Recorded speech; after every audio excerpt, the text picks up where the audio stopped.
మీరు లక్ష్యాన్ని చేరుకోవాలంటే ముందు ఆ లక్ష్యాన్ని ప్రేమించాలి. ఎంతగా అంటే దానికోసం మీరు ఏమైనా చేయటానికి సిద్ధంగా ఉండాలి. ఒక తగలబడుతున్న ఇంటిలో బిడ్డను రక్షించుకోవడానికి ఆ తల్లి ఇంట్లోకి పరిగెడుతుంది. ఆమెకు ఆ ధైర్యం ఎక్కడి నుంచి వచ్చింది? కేవలం ప్రేమ వల్లనే. అలాగే మన ప్రేమ మన హృదయానికి, భగవంతుని హృదయానికి మధ్య ప్రతిధ్వనించాలి.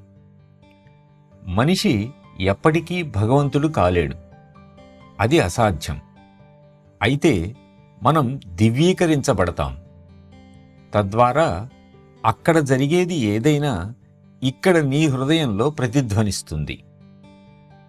ఆ విధంగానే గొప్ప గొప్ప మహాత్ములు దివ్య జ్ఞానాన్ని, మార్గదర్శకత్వాన్ని, దివ్య సూచనలను పైనుంచి అందుకుంటూ ఉంటారు.